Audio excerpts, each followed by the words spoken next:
बोला था, अभी तक क्यों नहीं दी है? बाबूजी के पास इतने पैसे नहीं है, इतने पैसे कहाँ से लाएंगे? पैसे क्यों नहीं है? बिना पैसों के कहीं शादी होती है? इतना सुंदर मकान है, गिरवी क्यों नहीं रख देते? बाबूजी ने घर को गिरवी रखकर मेरी शादी की थी। अच्छा, अपने बाप से कह देना जल्दी से जल्दी पैसे और गाड़ी की व्यवस्था करे। ठीक है माँ जी। आपस में क्या बातचीत करते हैं? बेटा, ओ बेटा, यहाँ आओ। हाँ माँ जी, आपने मुझे बुलाया, क्या बात है? हाँ, बुलाया तो है। तुम्हें पता है तुम्हारे ससुराल वालों ने 3 लाख रुपए और गाड़ी अभी तक नहीं भिजवाई है। हाँ माँ, वो तो आप सही बोली, लेकिन आप चिंता ना करें, मैं चुटकी बजाते ही दहेज के पैसे निकलवा लूंगा। अच्छा,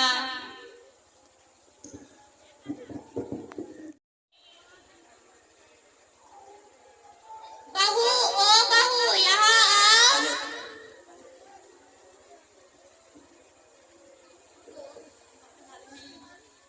भाभी मेरे लिए एक गिलास पानी लाइए।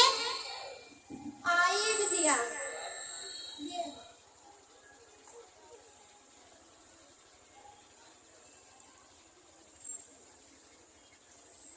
बहू, तुम्हें पता है तुम्हारे बाप ने पैसे और गाड़ी अभी तक नहीं भिजवाई है। माँ जी, बाबूजी के पास जब पैसे होंगे तो भिजवा देंगे। विनोद भैया यहाँ आओ। आया बहना। तुम्हारी पत्नी की इतनी हिम्मत की माँ से जुबान लड़ा रही है। जब तुम्हारी इतनी हिम्मत की तुम मेरी माँ से जुबान लड़ा रही हो। नहीं, मैंने माँ से जुबान नहीं लड़ाई। बेटा, लातों के भूत बातों से नहीं मानते। निकल जाओ मेरे घर से, तुम्हारी कोई जरूरत नहीं है। सर जी, मन निकालिए। सर मैं जी, कहाँ जाऊँगी? सामने आज से जाओ तुम, तुम्हारी कोई जरूरत नहीं। अगर तुम्हें इस घर में रहना है तो 3 लाख रुपए और गाड़ी लेकर भैया। तब तुम इस घर में रह सकती हो, वरना निकल जाओ मेरे घर से। मुझे मन निकालिए घर से, मैं कहाँ जाऊँगी?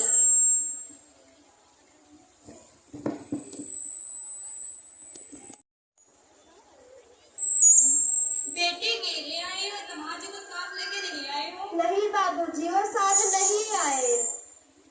उन्होंने घर से निकाल दिया है। जब तक दहेज के पैसे और गाड़ी नहीं दोगे वो घर में घुसने नहीं देंगे। वैसे तो मैंने घर गिरवी रख दिया है, अब इसे बेचना पड़ेगा। नहीं बाबूजी, अब इसे बेचने की कोई जरूरत नहीं, मैं उस घर में नहीं जाऊंगी। ठीक है बेटे, तुम यही रहो, तुम्हारा घर है। बेटा, तुम्हें पता है पास में लाला जी रहते हैं, उनकी बेटी बीए तक पढ़ी है, 4 पहिए की गाड़ी और घर का सामान देंगे। इतना सब कुछ माँ जी, फिर तो मैं वहीं से शादी करूंगा। जाओ मेरी नई बहू को लेकर आओ। जाओ भैया, मेरी नई भाभी को लेकर आओ। ठीक है बहना। हेलो, इधर इतना प्लान बनाने के बाद में जो सास यानी पार्वती अपने बेटे से कहते कि हमारी बहू को यानी दूसरी बहू को लेकर के आओ, और दूसरी शादी करवा देती है। और दूसरी शादी करवाने के बाद में जब दूसरी बहू आती है जिसका नाम पलक होता है, और पलक घर में आती है तो सास से क्या बातचीत करती है सीन अभी कुछ क्षणों में आपके समझ होगा।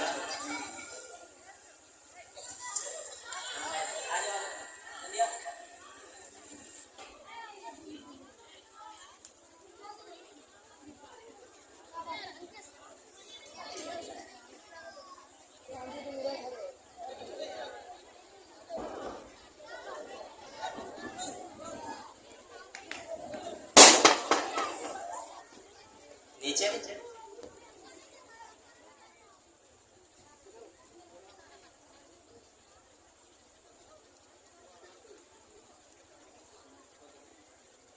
माँ, ओ माँ, कहाँ हो तुम? तुम्हारी नई बहू आई है। आई बेटा।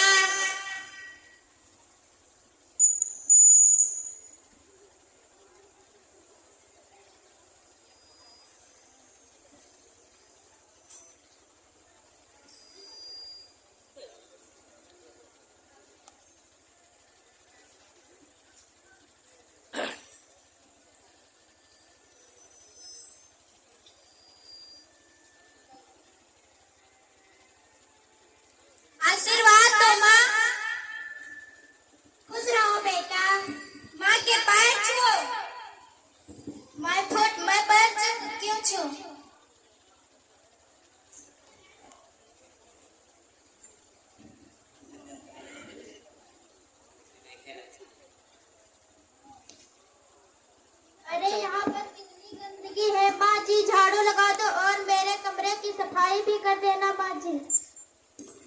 क्या मैं सफाई करूं? खुद क्यों नहीं कर लेती? क्या मैं झाड़ू लगाऊं? मेरे डैडी ने इतना सारा दहेज नहीं दिया है। इधर देखिए, जो दूसरी बहू आई थी वो अपने सास से यानी सही से बर्ताव नहीं करती है, उनसे काम करवाते हैं, उनका कहना नहीं मानती है। और अब जो सास होती है वो अपने घर में झाड़ू लगाते हैं, यानी सफाई करते हैं, सब कुछ करते हैं और बर्तन पोछा करते हैं। तो अब पोछा लगाते हैं सास, और तब तक राकेश की एंट्री होती है।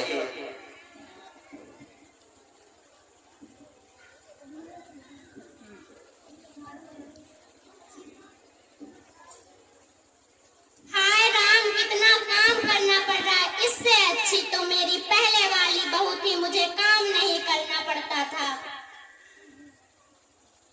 तब विनोद आ जाता है और यानी माँ को अपने काम करते हुए देखता है तो पूछता है, यहाँ क्या माँ आप झाड़ू लगा रही हो? पलक कहाँ गई? बगीचे में घूमने गई होगी।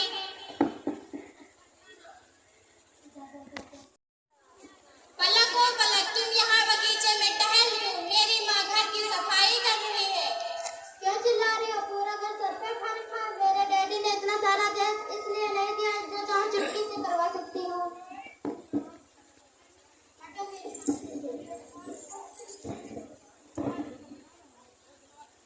करने जा रही हूँ। अच्छा, हेलो। अब इधर पलक शॉपिंग के बहाने, यानी उसे इस घर में रहना पसंद नहीं होता है, वो अपने घर चली जाती है, अपने पापा के घर चली जाती है।